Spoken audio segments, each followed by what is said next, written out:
Wife's secret lover was my rival, I got revenge. If this story moved, you don't forget to drop a comment and subscribe to Viora for more unforgettable stories that speak to the heart. I caught her whispering his name in the dark.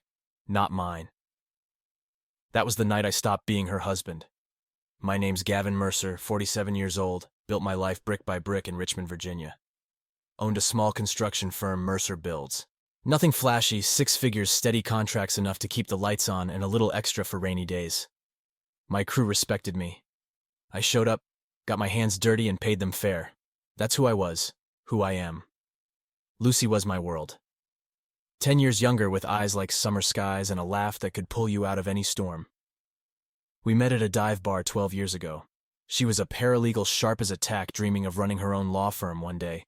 I was smitten. 6 months later, we were married. No big wedding, just us a judge and her mom, Diane, beaming in the courthouse.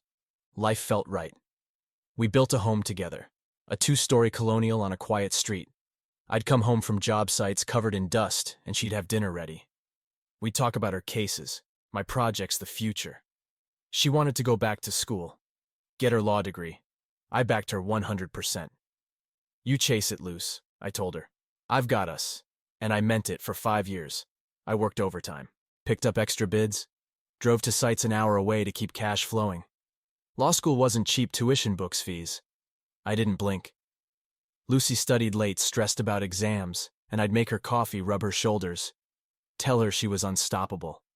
She'd smile, kiss me, and say, "You're my rock, Gav." I believed her. If this story hits you, don't forget to drop a comment and subscribe to Viora for more raw, real stories that cut deep. The first crack came slow. You don't see it when you're in it. Lucy started staying late at the library, normal, right? Law school's brutal. But then her phone buzzed at odd hours, 11 p.m., 2 a.m. She'd glance at it, smile, and tuck it away. Just a classmate, she'd say. I didn't push. Trust was our foundation, or so I thought. One night I got home early, landed a big contract for a strip mall renovation. $200, 000, biggest yet. I was buzzing. Planned to surprise her with takeout from her favorite Italian joint. Rossi's walked in, called her name. No answer. Her car was in the driveway, but the house was dark.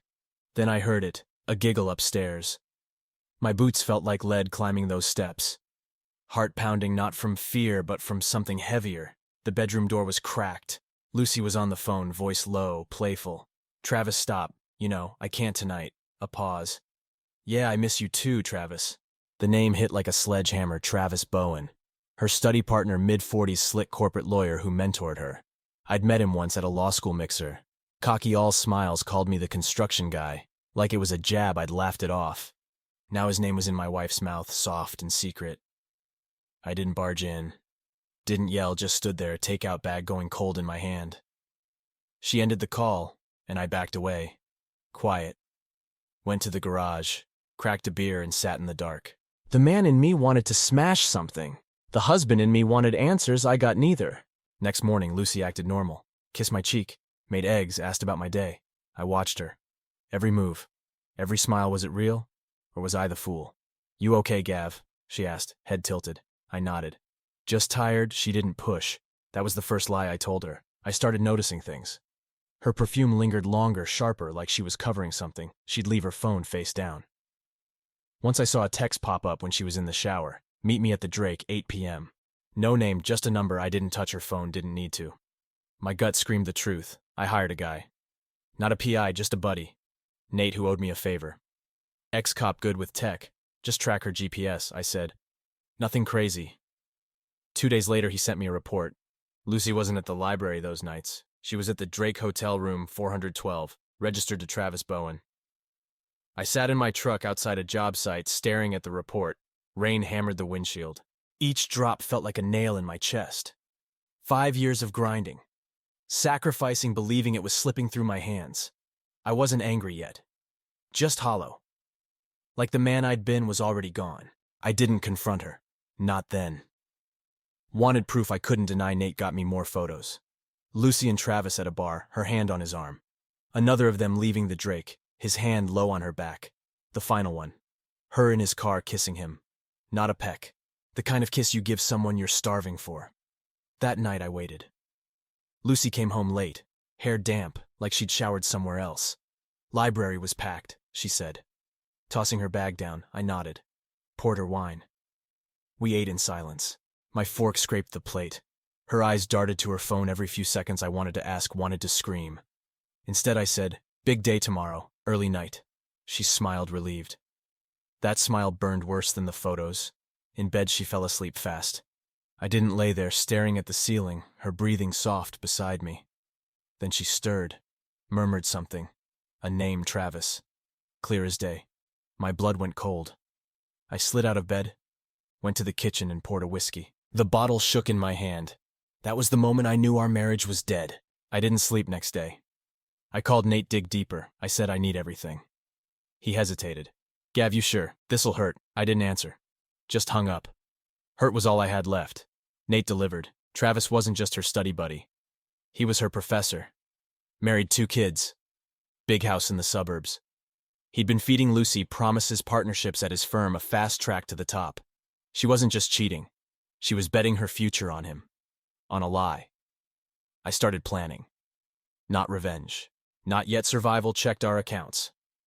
She'd been siphoning money, small amounts, $500 here, $1,000 there. For what? Hotel rooms, gifts. I didn't care. I moved half our savings to a new account, locked down my business funds. If she wanted to play, I'd protect what was mine. Then came the first twist. Nate called. "Gav, you need to see this." He sent me an email. Not from Lucy's account. From her mom, Diane. Sent to Travis. "You better make this right, or I tell Gavin everything." Diane knew. My mother-in-law, who'd hugged me at Christmas, who'd called me son, was in on it, or covering for it. I didn't know which was worse. I confronted Diane first. Showed up at her house unannounced. She opened the door. Smile fading when she saw my face. "Gavin, what's?" I cut her off. Tossed the email printout on her coffee table. "Explain." Her hands shook. She stammered about protecting Lucy, about Travis being a mistake. Said she'd told Lucy to end it. I didn't buy it. "You watch me bleed for her," I said. "And you said nothing." She cried. I walked out. "Family was supposed to have your back, not hers." Lucy came home that night oblivious. I was calm. "Too calm. We need to talk," I said. She froze, eyes wide. "About what?" Her voice was small, like she already knew.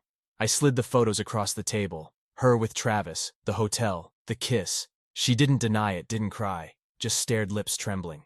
"Gav, I can explain." "Don't." I said. "Pack a bag, get out." She begged. Said it was a mistake. Said she loved me. I didn't look at her. "Couldn't you love him? Go to him." She left, sobbing, suitcase in hand. The door clicked shut. Silence swallowed the house. I thought that was the end. It wasn't. A week later, Travis showed up at my office. Clean suit. Smug grin. "We need to talk, Mercer." I wanted to deck him. Instead, I let him in. He didn't apologize. Didn't grovel. Just said, "Lucy's with me now, let her go." I laughed. "First time in days." "She's your problem," I said. "But you're not walking away clean." He smirked. "What, you'll sue? Good luck." Then he dropped the bomb. "She's pregnant. My kid." My knees buckled. Not because I still loved her, because I'd spent years building a life for us and she'd burned it down for this. I didn't say anything. Just pointed to the door he left, still grinning.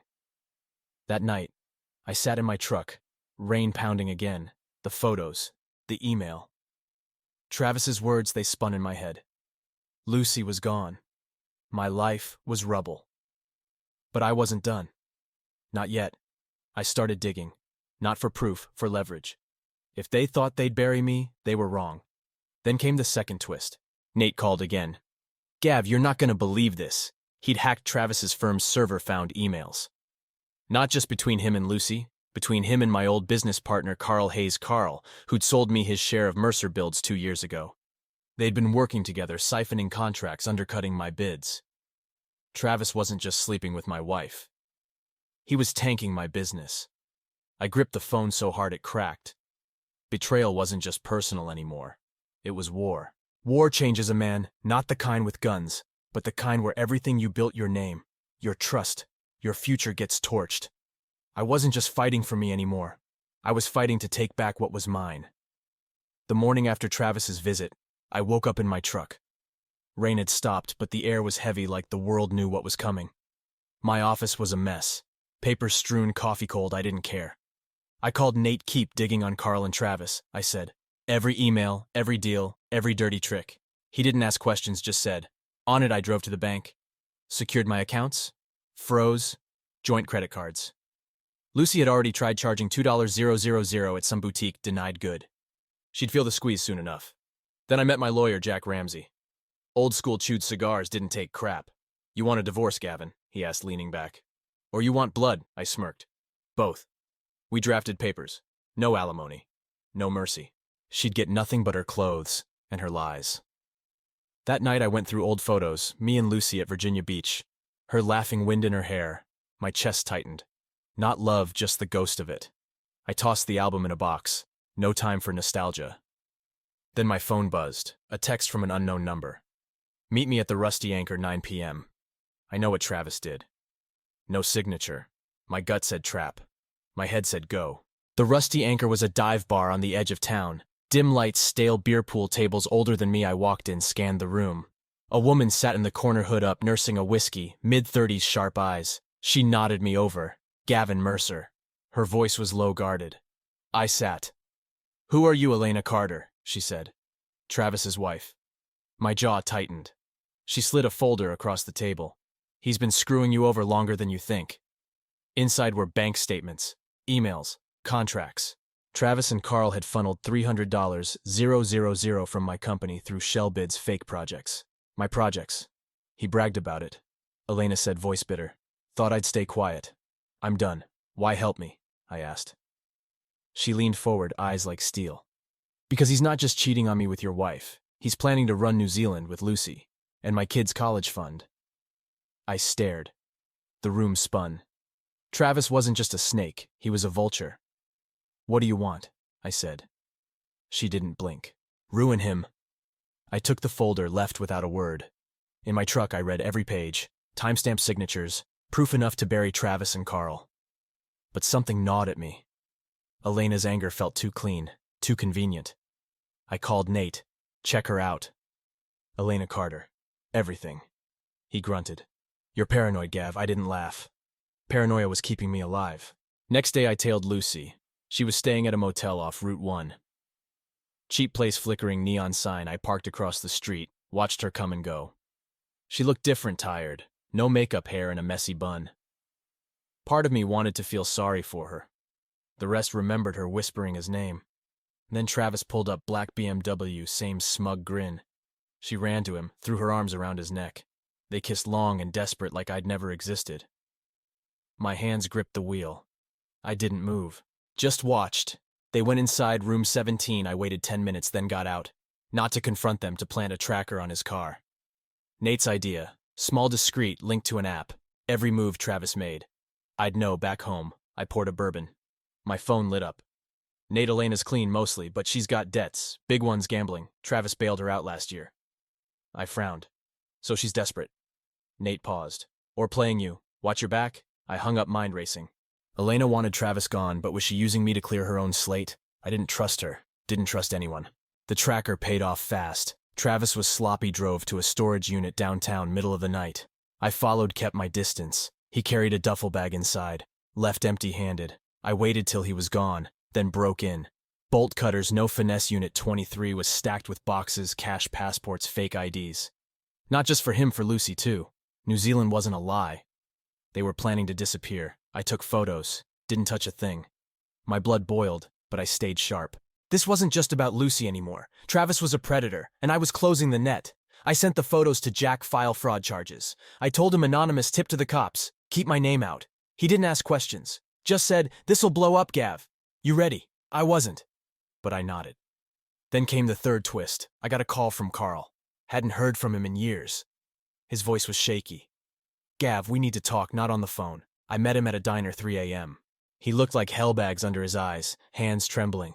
Travis set me up. He said the deal's the money, it was his idea. He's got dirt on me. Tax evasion, if I talk, I'm done. I leaned back, arms crossed. Why tell me now? Carl swallowed. He's cutting me out. Said I'm a liability. I've got kids, Gav. I can't go down for this. I didn't trust him. Carl was a weasel, but he had names, dates, accounts. Enough to corroborate Elena's folder. I recorded every word on my phone, hidden in my pocket. Help me and I'll keep you out of it, I said. He nodded, desperate. I didn't care if he was lying. I had leverage now. Lucy called the next day. First time since she left. I almost didn't answer. Gav, please, she sobbed. I messed up. I'm sorry. Her voice cracked, but it didn't hit like it used to. Where's Travis? I asked cold. She hesitated. I don't know. He's distant. I laughed sharp. You're pregnant. Loose. His kid. You think he's sticking around silence. Then how did you… I hung up. Let her stew. I didn't tell her about the storage unit, didn't tell her Travis was planning to ditch her too. Part of me wanted to, the part that still remembered her laugh, but that Gavin was gone. This Gavin played to win. Nate called again. You're not gonna like this. He'd found more emails. Not from Travis or Carl, from Diane Lucy's mom to a private investigator. She'd hired him to tail me, not Travis. Me wanted dirt to protect Lucy's future. My own mother-in-law trying to bury me. I slammed my fist on the counter. Glass shattered. Blood dripped. I didn't feel it. I confronted Diane again. Showed up at her house at dawn. She opened the door, pale. Gavin, I held up the email. You hired a PI for me. She stammered, backed away. It wasn't like that. I was worried about Lucy. I stepped closer. You knew about Travis. You knew about the money and you tried to pin it on me. She collapsed on the couch, sobbing. I just wanted her to be happy. I didn't yell, didn't need to. You're done, I said, walked out, cut her out of my life like a bad debt. That night I got another text. Elena, cops are moving on. Travis tomorrow. Stay clear. My pulse raced. Jack had worked fast. I didn't sleep. Just sat in my office, bourbon in hand. Watching the tracker, Travis was at the motel with Lucy. Then at 4 a.m. he drove to the storage unit. I followed, headlights off. He loaded the duffel bag in his trunk. Looked around, nervous, didn't see me. I tailed him to the airport. Parked far, watched him check in. One-way ticket. No Lucy. He was running alone. My phone buzzed. Nate, cops got a tip. They're waiting at the gate. I smiled for the first time in weeks. Travis was done. But it wasn't over. I drove to the motel, knocked on Lucy's door. She opened it.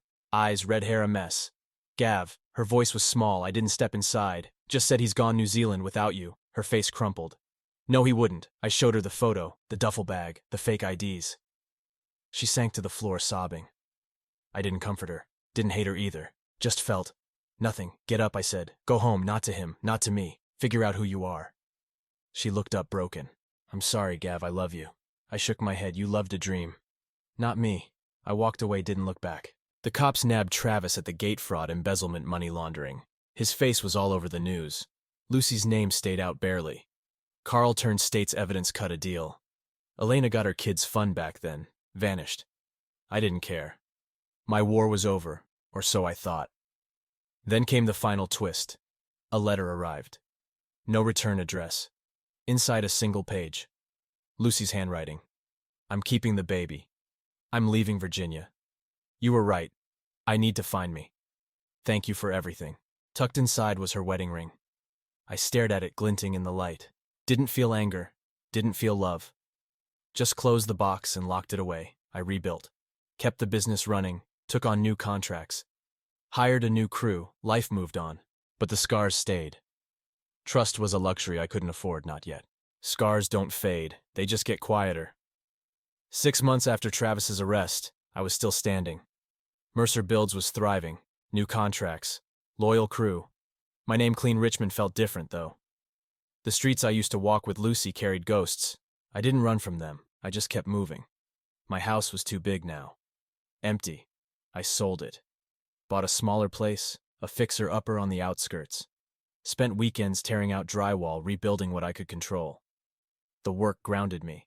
Kept my hands busy, my mind sharp. I didn't date. Didn't want to trust, was a bridge I wasn't ready to cross. Then came the first ripple. A knock at my door late. I opened it, expecting a neighbor. Instead, it was Rachel Kane, Lucy's old friend from law school, mid-30s, nervous, clutching a manila envelope. Gavin, I need to talk, she said, eyes darting. I let her in. Wary. Rachel had never been my fan, always pushing Lucy to aim higher. Now she was here looking like she'd seen a ghost. Lucy's gone, she said, sitting stiffly on my couch. Left Virginia. No one knows where. I shrugged. She told me. Sent a letter. Rachel shook her head. That's not it. She left something else. She slid the envelope across the coffee table. Inside was a USB drive and a note in Lucy's handwriting. Gavin, I'm sorry. This is the truth. Do what's right. I didn't touch the drive. Looked at Rachel. Why you? Why now? Her lips trembled. I owe you. I knew about Travis. Didn't tell you felt like crap ever since I leaned back, arms crossed. So this is your redemption. She flinched. Just watch it, please. She left. Without another word. I stared at the drive, my gut twisting. Truth was a loaded word. I plugged it into my laptop, password protected. Took me 3 tries, our old anniversary date. A video loaded Lucy pale, sitting in a dimly lit room. No makeup, hair pulled back. She looked older, worn. Gavin, she said, voice steady but cracked. If you're seeing this, I'm gone. I don't expect forgiveness, but you deserve to know. She spilled everything. Travis wasn't just her lover. He'd blackmailed her. Threatened to tank her law school career if she didn't play along. Said he had pulled with the dean. She'd fallen for his charm, then got trapped. The pregnancy. A lie. Travis's idea to lock Gavin in made me think the kid was his leverage. Lucy went along, scared to shame Diane. Her mom knew pieces, but pushed her to stay with Travis for stability. The kicker. Lucy had recorded Travis's threats. Secretly for years. The drive had audio files. His voice clear as day, laying out his schemes. Not just against me, against his firm, his clients, Elena. I sat back numb. The room felt too small. Lucy wasn't innocent. She'd made choices, betrayed me. But she'd been prey too. My anger didn't soften. It shifted. Travis wasn't just a cheat. He was a puppet master. And he was still out there, out on bail, waiting for trial. I called Nate, need you to verify something, sent him the drive's files. He called back in hours. It's legit. Gav, Travis's voice, timestamps, metadata. All clean. This could bury him deeper. Feds would love it. I nodded, staring out my window. The city lights blurred. Send it to Jack. I said anonymous. No trace to me, Nate paused. You sure? This could clear Lucy's name too. I didn't answer. Just hung up. The next twist hit like a freight train. I got a call from Jack. Gav, you sitting down? His voice was tight. Travis is dead. I froze. What Jack exhaled. Found him last night. Car crash. Single vehicle off a bridge. Cops say it's suicide note in the car. Confessed to everything. Fraud, blackmail. You name it. I gripped the phone. Bullshit. Jack didn't argue. That's the story, case closed. You're in the clear. I didn't buy it. Travis was a coward, not a martyr. I drove to Nate's place, showed him the news. He was already on it. No skid marks, he said, pulling up crash photos. No brake dust, car went straight off. Someone pushed it, my blood ran cold. Who?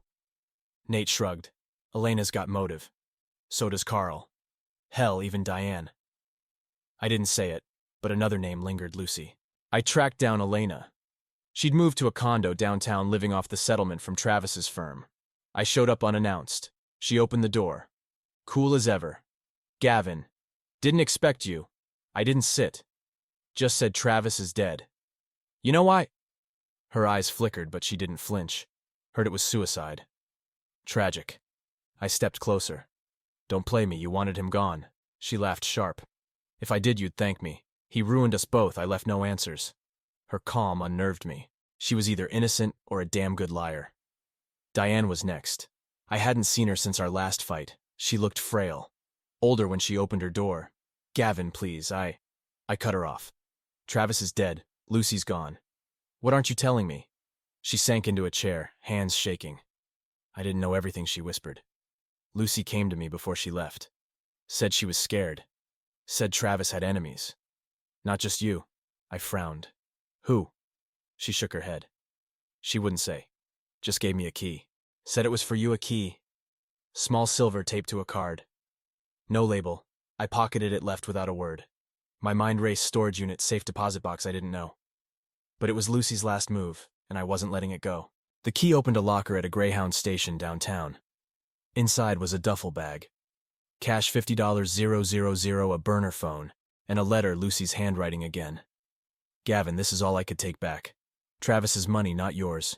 Use it, start over. I'm sorry I couldn't. The phone had one contact. I called it. Rachel answered Gavin. Her voice shook. You found it. I didn't waste time. Where's Lucy? Silence, then she's safe. Far away. She asked me to make sure you got this. I hung up. Didn't need more lies. I kept the cash, donated half to a shelter. Used the rest to fund a new project, a community center built by my crew. Something real, something mine. The phone I destroyed. The letter I burned. Lucy was a shadow now. Not my wife, not my enemy, just gone. Months passed, life settled. I was at the center's opening shaking hands when the final twist landed. A woman approached, late 30s, warm smile, carrying a camera. Gavin Mercer. I'm Claire Evans. Photojournalist. Doing a piece on local rebuilds. We talked. She was sharp, grounded. Saw the world through her lens but didn't hide from it. We grabbed coffee after, then dinner. Then more. Claire didn't ask about my past. Didn't need to. She saw the man I was now. One night she showed me her photos. Small towns, broken places, people rising up. One caught my eye. A woman in a market, half-turned, face blurred. Lucy, I didn't say it, just stared. Claire noticed. Someone you know. I shook my head. Just a ghost. She didn't push, just took my hand. That was enough. I never found out who killed Travis. Didn't care, justice wasn't clean, but it was done. I built a life. Claire at my side, my crew at my back, a purpose that wasn't tied to pain. Lucy's letter said to start over. I did not for her, for me. Was I wrong to let her go? Or did I save us both? Like what you heard, hit that like button. Share your thoughts in the comments and subscribe to Viora, because the next story might just be your favorite one yet.